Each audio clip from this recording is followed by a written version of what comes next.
നമുക്ക് ഇജാസത്ത് കിട്ടിയ, സമ്മതം കിട്ടിയ സ്വലാത്ത് എന്ന നിലക്ക് നമുക്ക് ഏത് സ്വലാത്തും ചൊല്ലാം. ഈ മജ്ലിസിൽ നാം അനസിയ സ്വലാത്ത് ചൊല്ലുന്നു. അഷ്റഫുൽ ഖൽഖ് മുഹമ്മദ് റസൂലുള്ളാഹി നേരിൽ മഹാനായ അനസ് ഇബ്നു മാലിക് തങ്ങളോട് പറഞ്ഞു കൊടുത്ത സ്വലാത്താണ്. പല പ്രാവശ്യം ഇവിടെ അതിനെ സംബന്ധിച്ച് പറഞ്ഞു എന്നതുകൊണ്ട് ആവർത്തന വിരസതമായപ്പെട്ട് ഞാനിപ്പോൾ അതിലേക്ക് പോകുന്നില്ല. ഞാൻ പറഞ്ഞുകൊണ്ട് വന്നത് സ്വലാത്ത് ഒരു വലിയ കാര്യമാണ്, ചെറുതല്ലാത്തതാണ്.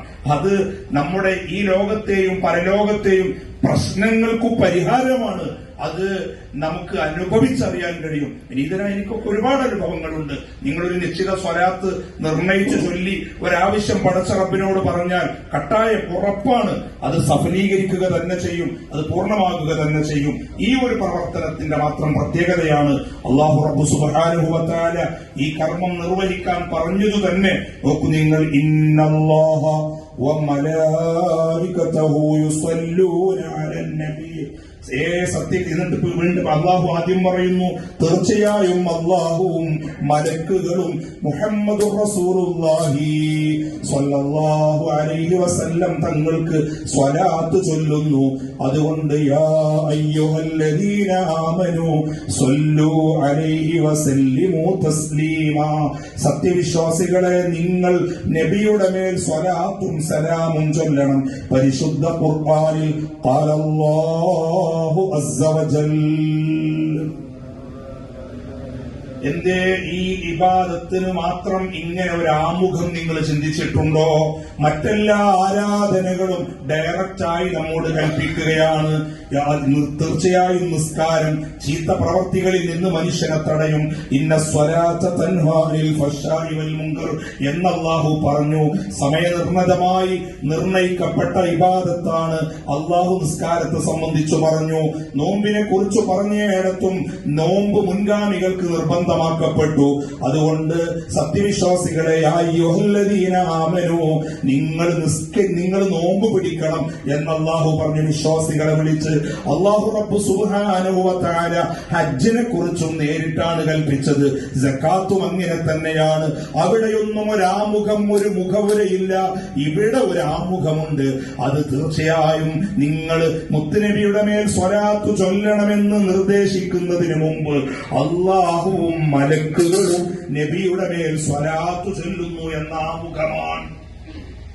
ഒരു കാര്യം ഞാൻ ചെയ്ത് നിങ്ങളോട് ചെയ്യാൻ പറയുമ്പോൾ അതിന് അംഗീകാരം, അത് അനുകരിക്കാൻ സാധ്യത കൂടുതലാണ്. നിങ്ങൾ ചെയ്യൂന്ന് പറയുന്നതും നമ്മൾ ചെയ്യാന്ന് പറയുന്നതും വ്യത്യാസമുണ്ട്, അല്ലെ? ഇവിടെ അള്ളാഹുവും മലക്കുകളും സ്വലാത്ത് ചൊല്ലുന്നു എന്നതിന് പല നിർവചനങ്ങളുണ്ട്.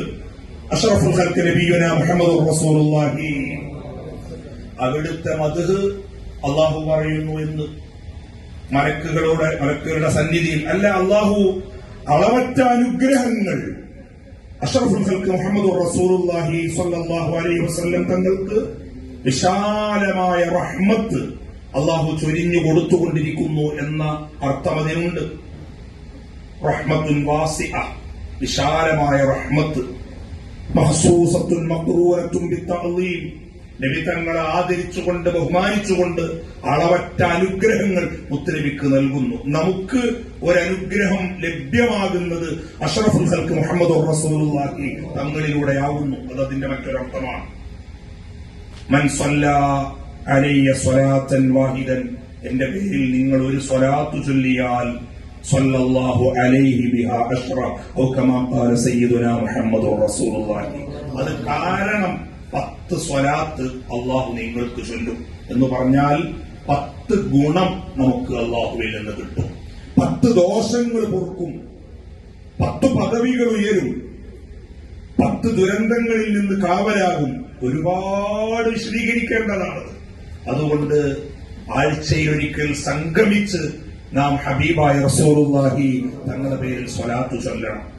അജ്വ എന്ന് ഈ നാമകരണം ചെയ്ത അൽ അൻവാർ ജസ്റ്റിസ് ആൻഡ് വെൽഫെയർ അസോസിയേഷന്റെ ഈ മഹത്തായ രൂപീകരണ ലക്ഷ്യങ്ങളിൽ ഒന്ന് അഷ്റഫുൽ ഖൽഖ് മുഹമ്മദുർ റസൂലുള്ളാഹി തങ്ങളുമായി നാം ഒരു ബന്ധമുണ്ടാക്കലാണ്.